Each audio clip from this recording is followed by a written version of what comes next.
Itu saya sampaikan ke ahli Quran, Pak, Ibu, yang tengah menghafal. Anda tahu apa yang terjadi? Saya ingin katakan lintas batas. Bukan hanya orang tua, pemuda, anak kecil yang melihat, yang tidak melihat, sampai yang sepuh. Ada kedahsyatan yang terjadi. Ramadan kemarin kami adakan karantina kedua, virtual, menghafal Quran. 30 hari menghafal 30 juz. Hari ke-25 ada seorang ibu usia 55 tahun hafal Quran 30 juz. Hari ke-21 sebelumnya ada 26 tahun hafal Quran 30 juz. Ada anak kecil hafal Quran 30 juz. Ada orang dewasa, ada kakek-kakek juga 72 tahun usianya. Bapak baru 71. Ya. Itu luar biasa dahsyatnya. Jadi untuk mendapatkan kecintaan, bagian dari Quran, wujudkan kecintaan dulu. Kalau dunia nggak usah dihitung, Pak. Kalau nggak percaya berkah Quran tuh nggak usah ditanya. Silahkan, Al-Habib Bukit banyak pengalamannya. Demi Allah saya katakan, ini dari ujung kepala sampai ujung kaki. Saya tidak pernah beli. Dari ujung kepala sampai ujung kaki. Hanya untuk baru modal cinta aja, Pak, Bu. Dari kepala sampai ujung kaki. Sampai saya sering menangis. Hanya untuk mengungkapkan, ya Allah tunjukkan pada saya bagaimana cara mensyukuri nikmat-Mu. Hanya untuk minta syukur, Pak, saya nangis. Pernah saya minta, ya Allah tunjukkan saya bisa beramal dengan harta. Sampai saya kapok, ya Allah cukup sudah, cukup. Tidak bisa lagi. Karena saking banyak yang dipenuhi. Itu kadang-kadang, Pak, habis buah di rumah. Mau beli, datang buah lagi. Habis makanan. Mau beli, datang makanan lagi. Dan itu kisah ini banyak mengalami. Ada seorang ahli Quran, satu keluarga. Ibunya cuma ngangkat kayu bakar. Bapaknya kerja, kuli bangunan. Tapi kalau Anda datang bertamu, ceritanya indah sekali. Alhamdulillah keberkahan bagi kami. Abi itu kalau kerja dapat uang banyak sekali. 500 ribu per bulan. Banyak sekali. Dan semua dihidangkan. Makanan, ikan, buah-buahan apa. Ada semua. Dan dahsyatnya semuanya ceria. Dan tak pernah merasa kekurangan. Dimanapun keadaan hidupnya. Maka Quran itu apa? Sudah banyak anak-anak kecil kami. Ahli Quran. Bapak ibunya nabung untuk umrah, untuk haji. Tidak dapat-dapat. Begitu selesai kami bikin khataman. Haflah di Istiqlal 250 ribu orang datang. Kami datangkan 12 duta besar. Saya perkenalkan. Bukan cuma di Arab. Bukan cuma di Mekah, di Madinah. Ini ada anak kecil. Bahkan ada yang buta, ada yang tukang beca. Mereka hafal Quran. Dubes Saudi langsung angkat tangan mengatakan, saya hajikan semuanya. Anaknya yang hafal Quran, bapak ibunya ikut haji. Tukang beca yang kayu hafal Quran, haji. Ada yang buta cuma nulis. Bagaimana yang buta bisa belajar Quran? Haji. Itulah Quran. Tidak cukup sampai di situ. Bapak Ibu mungkin pernah dengar ada Ahmad Kamil yang dari Jogja. Itu asalnya Sultan Agung kan dari Jogja, Mataram kemudian menyebar. Ya, menghafal Quran itu sampai semua orang di Timur Tengah berebut memberikan beasiswa. Sampai saya datang, telepon ini, pejabat itu cuman pengen nanya. Kami pengen berikan beasiswa sampai S3. Saya berapa kali mengatakan, Pak, semua sudah terjamin, Pak. Bahkan sudah punya tabungan rumah sampai S3-nya. Sekarang sedang belajar manhaj ulama. Beberapa ulama rebutan pengen ngajari, Pak. Bapaknya sudah tidak ada, tapi keberkahannya jalan. Tadi saya ceritakan janji Al-Imam Al-Bukhari. Al-Bukhari itu nama daerah. Nama aslinya Muhammad. Punya bapak namanya Ismail, punya kakek namanya Ibrahim. Kakeknya Al-Bardizbah, kakek buyutnya ya Al-Bardizbah, kemudian nyambung ke atasnya sampai dengan ke nasab-nasab yang sangat mulia. Muhammad bin Ismail bin Ibrahim ya bin Al-Mughirah bin Al-Bardizbah, Al-Ju'fi, Al-Bukhari, Al-Khurasani, Al-Uzbekistani. Karena beliau dari Bukhara, maka memperkenalkan diri dengan nama Al-Bukhari. Itu lahir usia 2 tahun, bapaknya meninggal. Tapi bapaknya ahli Quran, ibunya ahli Quran. Solehnya luar biasa, dekat dengan Allah.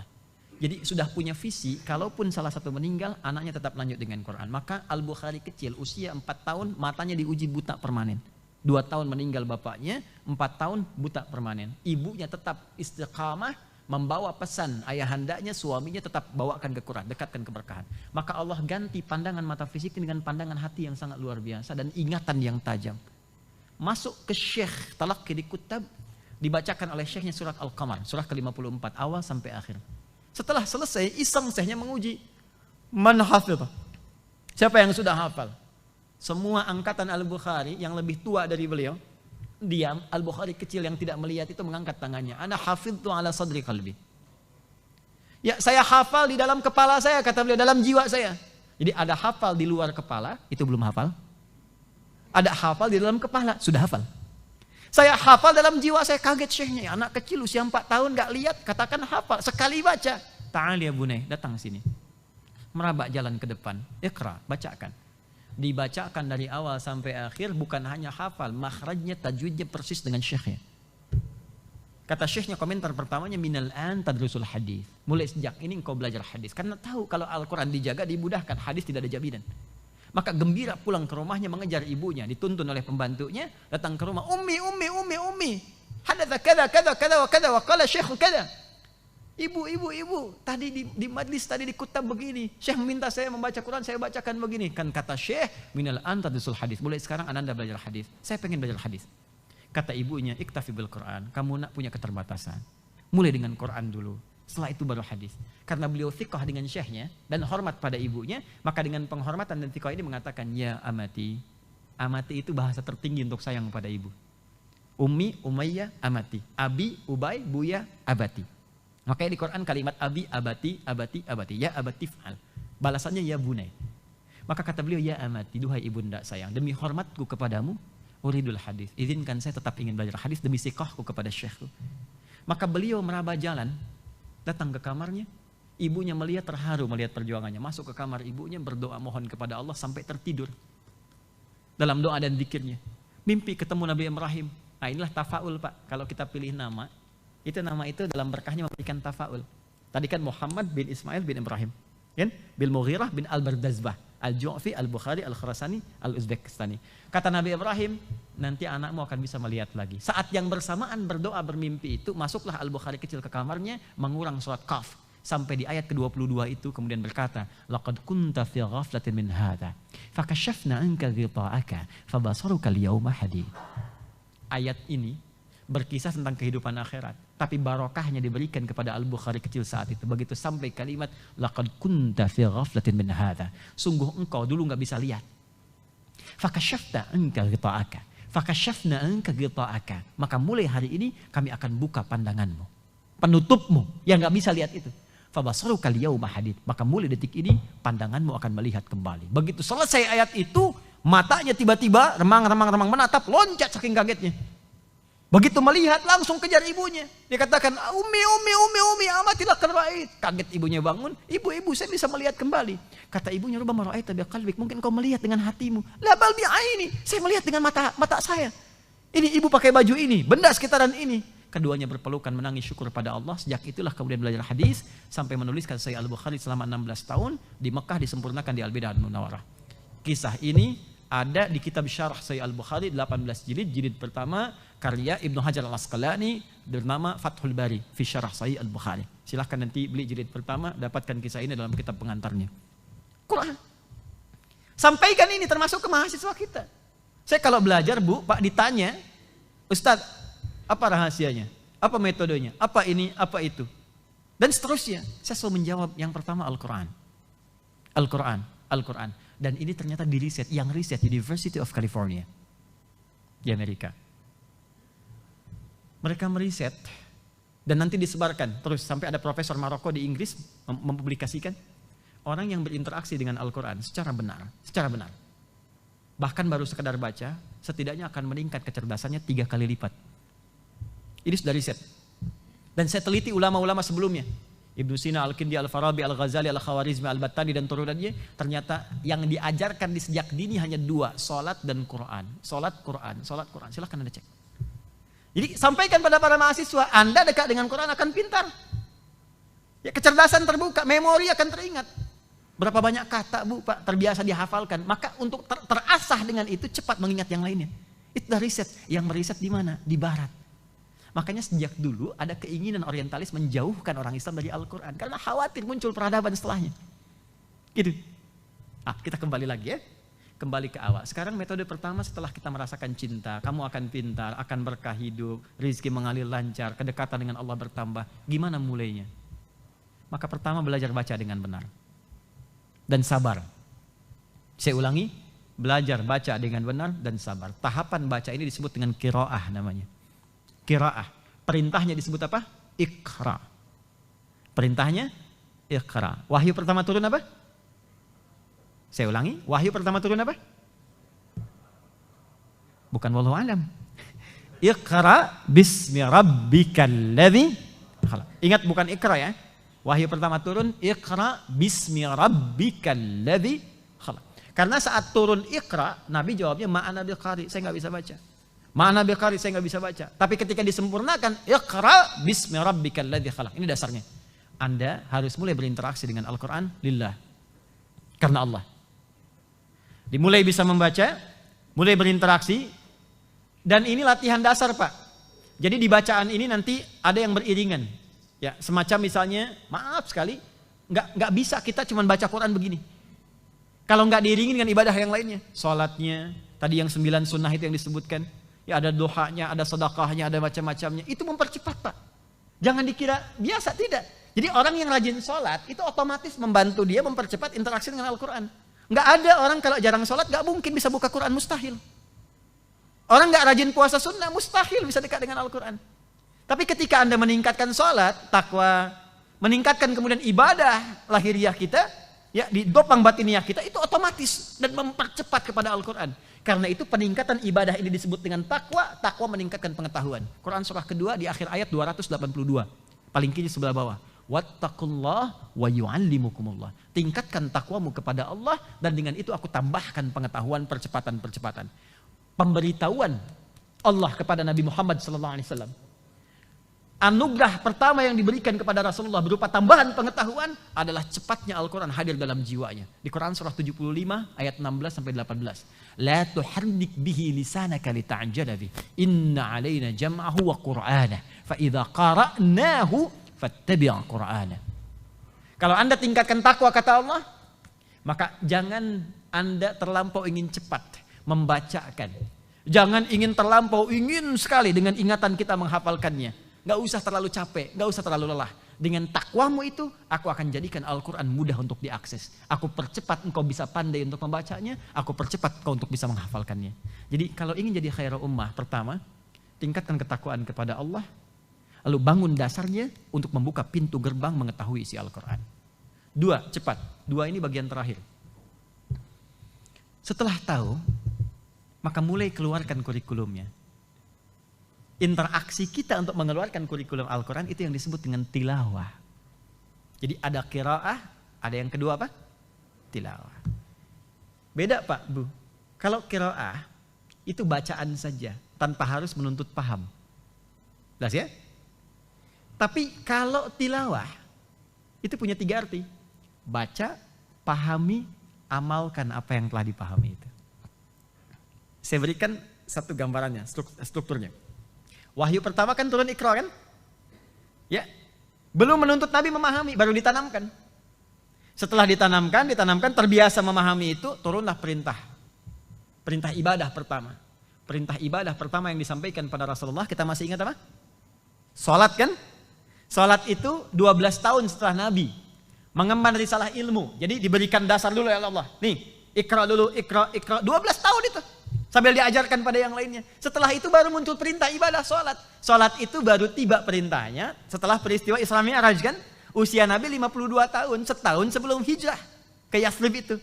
Turunlah perintah sholat. Ketika turun perintah sholat, Bapak Ibu sekalian, perhatikan redaksi Qurannya. Buka Quran surah ke-29, ayat ke-45. Saya hakul yakin kita hafal tengahnya, tapi kita lupakan awal dan akhirnya. Walaupun khairul umur awsatuha, tapi tetap awal akhirnya itu penting. Ya, coba kalau saya tes tengahnya pasti hafal semua. Innas salata tanha. Tuh, 'anil fahsya. Sekarang bacakan awalnya. Utlu ma uhiya ilaika minal kitab wa aqimis shalah. Innas salata tanha 'anil fahsya'i wal munkar. Utlu. Nah, ini persoalannya. Kalau Bapak Ibu belajar di terjemahan, utlu dengan iqra itu diartikan sama. Utlu bacalah, iqra bacalah. Padahal utlu itu fi'il amr, perintah dari tilawah. Ta'ala yatlu. Tilawatan, utlu. Qiraah, iqra. Qara'a yaqra'u iqra. Kalau qiraah, baca saja. Kalau tilawah, 3. Baca, pahami, amalkan. Jadi setelah terbiasa membaca, setelah tahu cara baca, kata Allah tingkatkan levelmu. Pada yang kedua, tilawah. Pahami apa yang dibaca itu. Maka turun wahyu Muhammad SAW. Bacalah apa yang telah kami wahyukan kepadamu. Pahami itu lewat bimbingan malaikat. Setelah paham semua perintah ini, tunaikan sholat. Sholat yang dipahami bacaannya, gerakannya itu dirasapi isinya, itu yang akan memberikan pengaruh kepada dirimu untuk bisa menghadirkan perilaku yang baik, terbebas dari 2 sumber keburukan, fahsya dan munkar.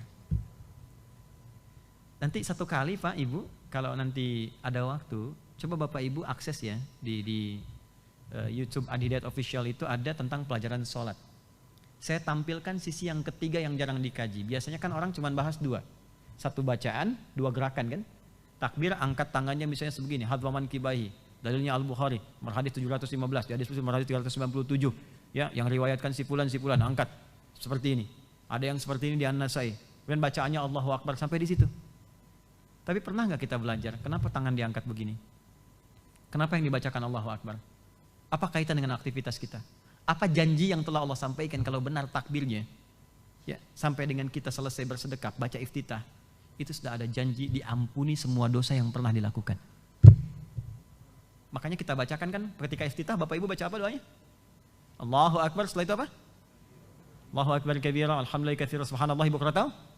Itu satu hadis, ada 9 doa. Ya, pernah ada yang baca ini? Wajjahtu wajhiyal ladzi fatara samawati wal ardh, pernah? Ada yang baca Allahumma ba'id baini wa baina khataaya? Nah, kadang-kadang doanya itu kadang kita nggak baca juga secara utuh. Anda yang baca Allahumma ba'id, pernahkah kita merasakan bagaimana nikmatnya membaca doa itu? Allahu Akbar, aku berjanji akan membesarkan Allah saja, hanya Allah yang akbar, yang lain tidak. Ya Allah, aku mohon ampun selama ini kalau merasa besar dalam kehidupan. Ya, sering merasa sombong di hadapan orang, angku yang paling hebat, yang paling luar biasa. Kepada pasangan, kepada tetangga, sedangkan aku mengatakan engkau yang maha besar. Kemudian angkat tanganmu itu, berserah diri kepada Allah dan buang urusan dunia ke belakang, jangan dibawa dalam sholat.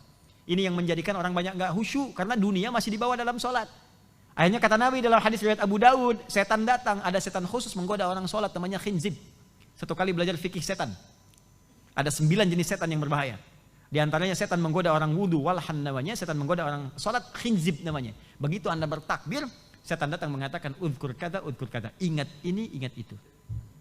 Gak percaya silakan ya, sekarang masih biasa. Nanti zuhur Pak, begitu Anda takbir Bu, Allahu Akbar, tadinya kita fokus, tiba-tiba begitu takbir, setan datang. Bahkan ceramah saya ini bisa disinggung.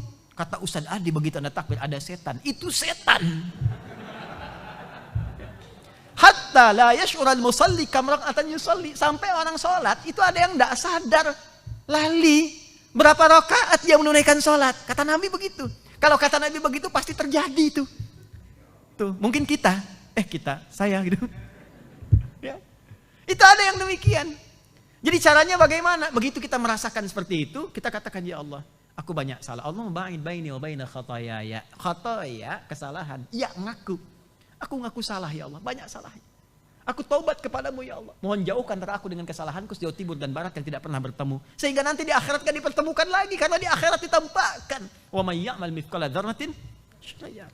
Yang baca wajah tuh, lihat. Itu kan panjang doanya.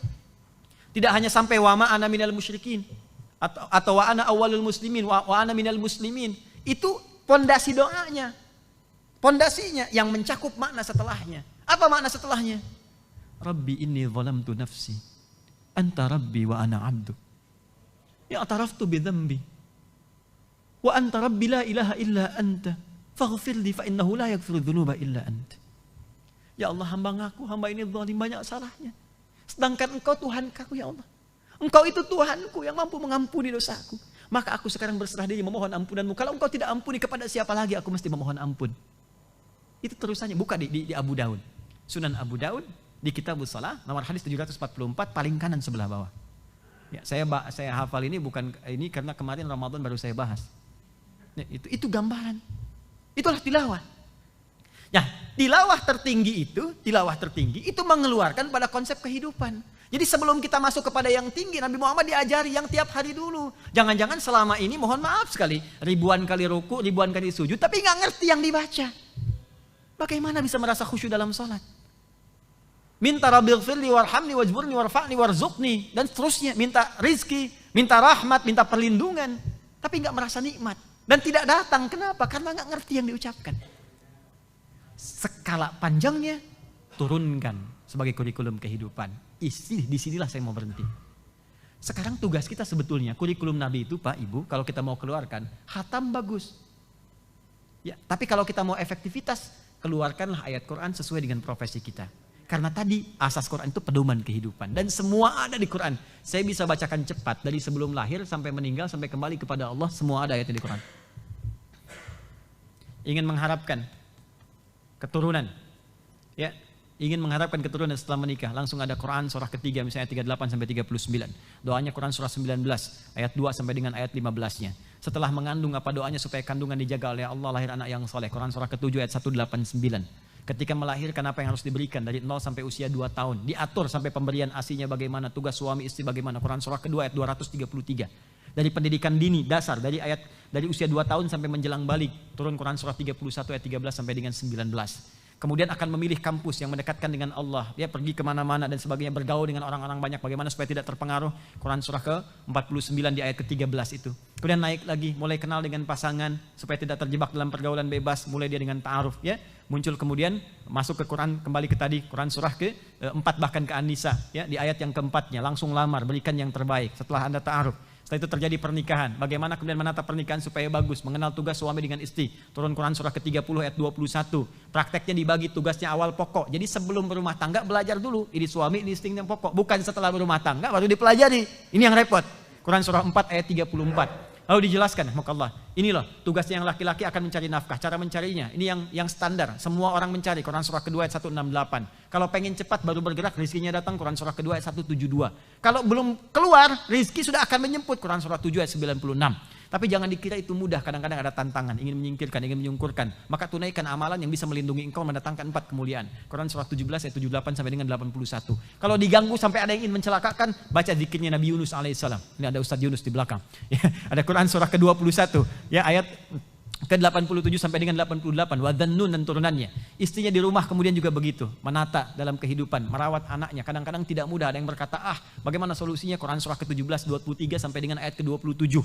Sampai beranjak kemudian dewasa, kadang-kadang capek, lelah, sakit. Kalau sakit-sakit ringan pegang yang sakit, bacakan zikir kepada Allah seperti zikirnya Nabi Ibrahim Quran surah 26 ayat 80. Wa idza maritu fahuwa yashfin. Kalau zikirnya semakin berat, sakitnya semakin berat, yakin kepada Allah, diajarkan zikir Nabi Ayub Quran surah 21 ayat 83 sampai dengan 84. Usia anak 40 tahun jangan dikira biasa saja. Mulai banyak bersyukur kepada Allah, tingkatkan karena mungkin kesuksesan itu atas berkat kedua orang tuanya. Turun zikir di Quran surah ke-46 ayat ke-15. Beranjak lagi sampai dia sukses. Jangan dikira kemudian itu akan terus bertahan di dunia. Semua akan kembali ke fase awalnya, akan kembali kepada masa sepuhnya. Kadang-kadang kembali perilaku seperti anak-anak. Turun Quran surah 22 ayat yang ke-5 itu. Apakah akan selamanya? Tidak, kamu akan kembali. Bagaimana cara kembali yang bagus? Turun Quran surah 89 ayat 27 sampai dengan ayat 30. Sehingga jalan hidup terakhir menjadi husnul khatimah. Ya ayat Tuhan nafsul mutmainnah, pulangnya enak. Lalu bagaimana setelah pulang, akan kemana arahnya? Akan masuk ke alam kubur. Kalau ingin enak, amalannya di Quran surah ketiga ayat ke 169 sampai 172. Siapkan saat di dunia sehingga sampai di alam kubur ini akan kamu dapatkan. Pulang ke akhirat terjadi kiamat. Turun satu surah ke-75. Bagaimana suasana hisabnya disampaikan dalam turunan ayat Al-Zalzalahnya sampai dengan turunan hisabnya, sampai ditampakkan orang yang benar ingin berjumpa dengan Allah sebelum hisab, sebelum proses masuk surga dipertemukan dengan Allah melihat tanpa sekat. Ada di Quran surah 75 ayat 22 sampai dengan 23-nya. Masuk surga. Hei, mau surga yang mana kata Allah? Surga masih luas, ada 8 pintunya. Ada 8 kemuliaan. Quran surah kedua ayat 25, kamu bisa pilih. Mau surga yang mana? Ada surga Firdaus, turunkan kurikulumnya di Quran surah 23. Ayat yang kedua sampai dengan ayat yang ke-11-nya. Ada surga Adan, Anda bisa dapatkan Quran surah 13. Ya, ayat 23 sampai dengan 24-nya. Kemudian ada surga yang mana lagi? Ya, Anda yang amalannya jelek, ya jelas masuk neraka. Nerakanya juga ada yang spesial. Neraka Jahannam dikumpulkan bagi orang munafik dan orang-orang yang kafir. Quran surah keempat ayat 140. Neraka yang paling ringan, seringan-ringannya neraka juga. Dibakar sampai hangus, sampai ke kulit-kulitnya, demikian seterusnya. Seharinya itu sama dengan 1000 tahun, 1 detik yang 48 hari. Turun Quran surah keempat ayat 56. Kemudian bagi anda yang kemudian di tengah-tengah, 50 baik, 50 jelek. 50 soleh, 50 salah, tinggal di A'raf dulu. A'raf, tempat antara surga dengan neraka. Nunggu sampai hisab selesai. 1 harinya 1000 tahun. Turunlah Quran surah ke-7 surah Al-A'raf ayat 45 sampai dengan 49-nya. Menunjukkan bagaimana orang ini dapat rahmat Allah baru dilemparkan kemudian ke dalam surga dengan penuh kebaikan. Semua ada. Ya. Manajemen bisnis ada. Manajemen pengetahuan ada. Sampai urusan rumah sakit Pak, ada. Makanya di kitab Imam Al-Bukhari itu ada kitabul marid, kitab orang sakit. Saya riset kemarin Bu, yang COVID Pak sekarang. Itu COVID itu saya serius risetnya dari Al-Quran, dari hadis. Sampai saya dapatkan materi sangat luar biasa dan saya nggak sembarangan. Saya cek ke ilmuwan, I4, Ikatan Ilmuwan Internasional Indonesia di luar. Yang di dalam Indonesia dengan dokter-dokter dan sebagainya. Saya tanyakan, saya riset. Sampai Malaysia pengen ikutan riset. Dan nggak main-main. Nggak main-main. Apa yang terjadi teman-teman sekalian, Bapak Ibu? Alhamdulillah. Ini bukan yang viral di masyarakat ya, yang jualan kustul hindi itu bukan tuh. Itu curi-curi aja sedikit-sedikit tuh. Tapi bukan itu. Kami dapatkan, kami ujikan, kami bagikan gratis. Alhamdulillah 100%. Sekarang kami sedang kembangkan ke cancer. Kemarin ada orang yang divonis cancer, risiko kematian bulan Oktober tahun lalu. Alhamdulillah, rumah sakit sudah give up, sudah pulang, sudah macam-macam, datang, saya coba bilang, coba ini dosisnya sekian. Ini dari Quran, dari hadis, tapi harus yakin. Hadirkan ibadah. Selama sebulan di terapi Pak, Ibu, alhamdulillah masih hidup, semakin meningkat, pengapnya mulai hilang, dicek ke rumah sakit, kansernya nyaris hilang. Barokah Al-Quran. Barokah Al-Quran. Jadi sekarang kita harus turunkan kurikulum rumah sakit itu apa?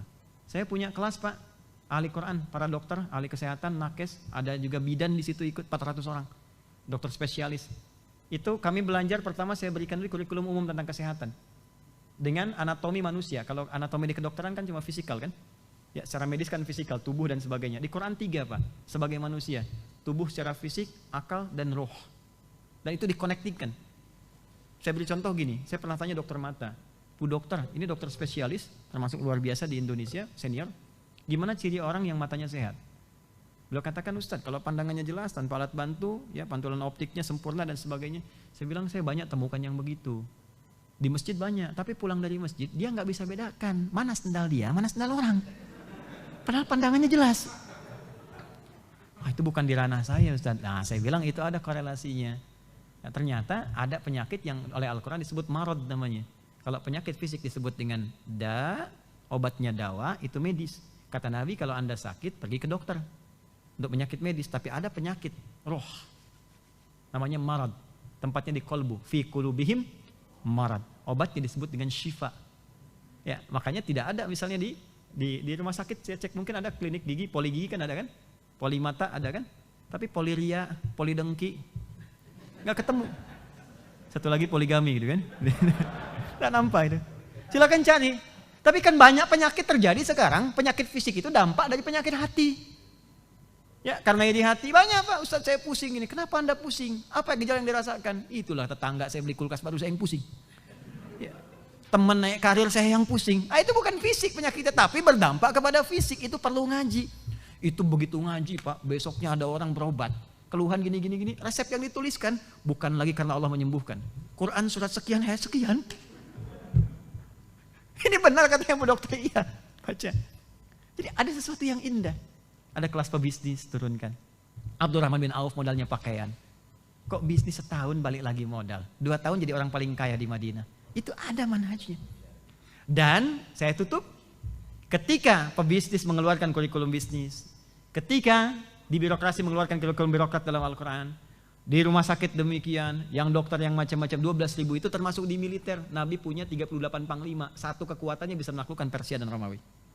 Ya, jadi kurikulum lah di Manhaj Al-Bukhari, Imam Muslim, di kitab-kitab hadis yang siap diberikan kepada kita. Tinggal kita mau menurunkan atau tidak. Maka sekarang tugas dari Yayasan Badan Wakaf Sultan Agung mengkaji itu semua, ada apa unit di Sultan Agung ini, buat kurikulum yang senapas dengan itu, turunkan sebagai aplikasi dalam kehidupannya, nanti silahkan lihat apa yang terjadi. Bedakan rasanya, rasakan bedanya, dan pasti akan terasa bedanya insya Allah. Saya kira itu yang bisa saya sampaikan. Mohon izin, ini mungkin 10 menit ya. Saya berikan kalau ada yang ingin berdialog. Kalau tidak nanti saya berikan kepada panitia untuk ditutup dengan doa. Saya juga mohon izin sekaligus setelah itu akan berlangsung karena kami akan melanjutkan perjalanan ke Lasem, ke Surabaya, sampai ke Pasuruan. Sampai nanti ada beberapa tempat lagi yang kita akan silaturahimi. Sementara itu, saya tutup sementara sebelum nanti akan dibuka kalau ingin dialog atau yang lain. Subhanakallahumma bihamdika asyhadu an la ilaha illa anta astaghfiruka wa atubu ilaik. Untuk menutup saya dulu, nanti kita buka dengan diskusi. Assalamualaikum warahmatullahi wabarakatuh. Waalaikumsalam warahmatullahi wabarakatuh. Kami kasih kesempatan satu penanya saja Ji, karena waktu yang sudah tidak memungkinkan. Oh, dua Ji. Kami persilakan kepada Direktur Utama Rumah Sakit Islam Sultan Agung.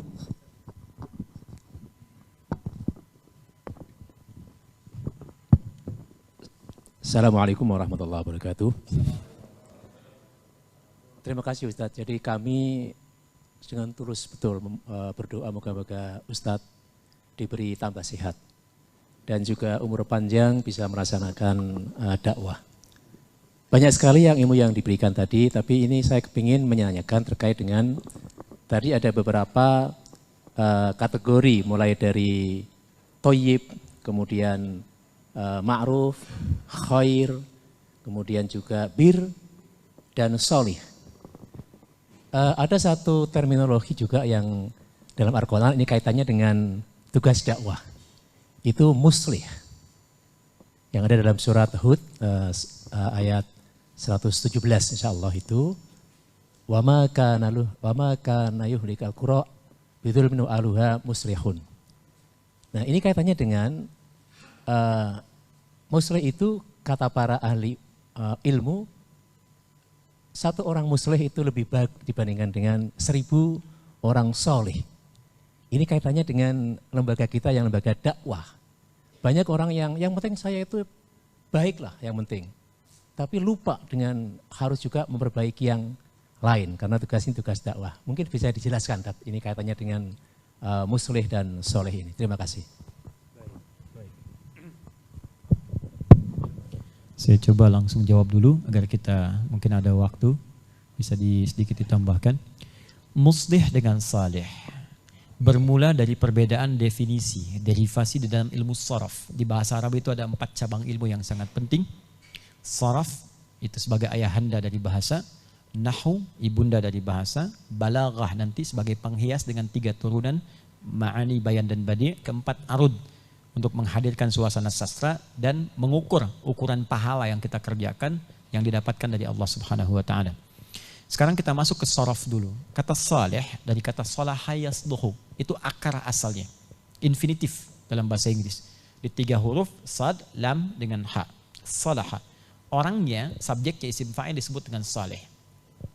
Salih telah kita bahas tadi adalah satu keadaan yang menghadirkan nilai-nilai kebaikan dalam hidup, menghimpun 4 kemuliaan tadi.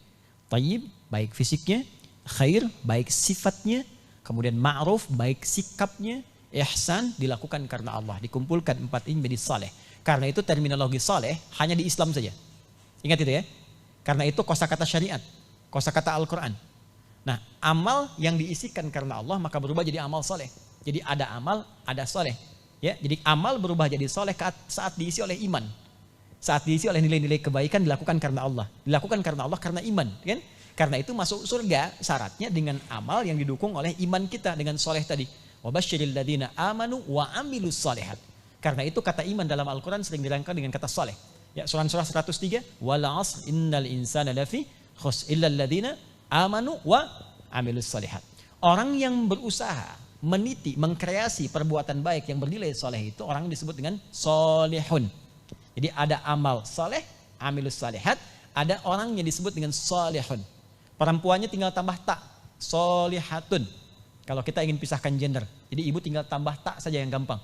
Ya, mukmin kalau perempuannya mukminah, muslim, muslimah, soim, itu ya. Jadi tinggal tambah tak di ujungnya gitu. Itu dapat kemudian ke orang. Nah, kalau kebaikan itu kita ingin tebarkan auranya kepada pihak lain sekeliling kita. Bukan hanya soleh secara individual, tapi kita ingin menjadikan kesolehan bertransformasi secara sosial. Ngajak orang, Tanamkan untuk tahajud kah, untuk baca Quran kah, untuk amar ma'ruf kah, atau nahi mungkar kah. Maka katanya dalam ilmu sorof ditambahkan. Ya, diawali dengan tambahan awalan hamzah, menggunakan kata hamzah. Dari solaha tambah hamzah, jadi aslaha. Fungsi hamzah ini banyak nanti. Ada izalah untuk menghilangkan sesuatu, ya, seperti Allahu Akbar, gitu kan? Kita bertakbir, kita menghilangkan segala hal yang tidak terkait dengan kebesaran Allah, hanya mengagungkan Allah saja. Yang kedua, ini yang paling menarik, untuk menebarkan sesuatu. Yang tadinya soleh ditambah kata aslaha, yuslihu, orang yang disebut dengan muslih. Ya, makanya tadi di surat yang lanjutannya kan dikatakan kan, in uridu illal islah. Itu sifatnya, aslaha yuslihu. Jadi kalau sudah berubah jadi islah, aslaha, orang yang disebut muslih itu bukan sekedar soleh, tapi agen kesolehan. Yang mengajak orang lain untuk soleh, mengajak orang untuk berbuat baik. Maka ketika dia masuk kepada muslih, dia naik level pada yang kedua. Dan pahalanya pun tak sama dengan yang pertama. Membentuk soleh secara pribadi dapat pahala. Tapi ketika mengajak orang lain, pahalanya menjadi dahsyat. Contoh, Anda baca Al-Quran, pahala untuk sendiri. Satu hurufnya 10 kebaikannya. Ya, Quran surah ke-6 ayat 160. Man ja'a bil hasanati falahu asyru amsalihha. Hadis riwayat At-Tirmidzi nomor hadis 2910. Man qara'a harfan min kitabillah falahu asyru hasanat. Baca alif lam mim, kita hitunglah misalnya 3 kali 10 30 untuk kita. Untuk kita saja. Tapi ketika kita ajarkan anak kita jadi muslih, alif lam mim sampai dia benar.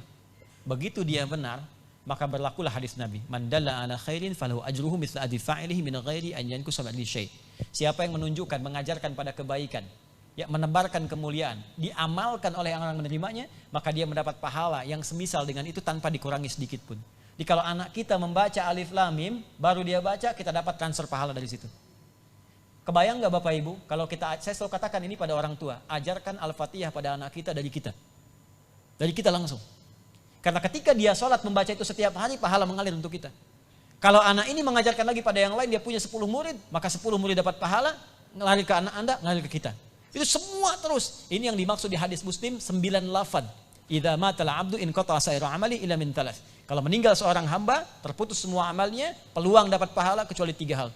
Di antara 3 itu sedekah jariyah, sedekah jariyah. Turunannya ilmu yuntafa'u bi, ilmu yang bermanfaat. Bagaimana ilmu bermanfaat ketika diamalkan? Karena itulah nanti turun ayat ilmu untuk menjadi muslih di Quran surah 9 ayat 122. Wa makana al-mu'minuna liyanfiru kaffah falaula nafara min kulli firqatin minhum ta'ifah liyatafaqahu fid din. Belum berhenti ayatnya. Waliyunziru qaumahum idza raja'u ilaihim la'allahum yahdharun. Kalau sampai tafaqahu fid din saja itu saleh. Tapi ketika waliyunziru qaumahum idza raja'u ilaihim, ngajarkan lagi ke orang, ngajak orang, sampaikan pada orang, menjadi muslih. Pahala orang muslih dengan turunnya ayat ini itu senilai dengan jihad fi sabilillah. Jadi kalau kita muslih, sekarang Yayasan Badan Wakaf sebagai pengabdi muslih, ngajak, mengingatkan kembali, nyampaikan, meninggal saat melakukan itu statusnya sama dengan mujahid fi sabilillah. Karena ayat ini turun untuk memberikan penegasan kepada umat Nabi yang satu semangat jihad secara militer. Begitu keluar turun ayat ini, kata Allah jangan semua keluar, mesti ada yang jihad dengan pengetahuan. Dan dahsyatnya ternyata kekinian itu berlangsung lewat pengetahuan. Lewat pengetahuan, lewat informasi. Kalau tak bisa menyaring itu dengan baik, maka banyak orang menjauh dari agama. Turun ayat itu dan menyamakan status orang belajar dengan jihad fi sabilillah kalau dia mau menjadi muslih di kemudian hari. Jadi aslaha, muslih nilainya lebih tinggi dari sekedar saleh. Dan itu yang paling ditakiti oleh setan. Karena setan berjuang puluhan tahun, hanya dengan orang muslih itu bisa hilang puluhan tahun itu dengan 5 menit, 10 menit. Maka tinta para ulama akan ditimbang bersamaan dengan damus syuhada, dengan darahnya para syuhada. Allah Ta'ala alam bisawab. Terakhir. Baik. Silakan moderator. Mohon izin Ustaz. Cukup.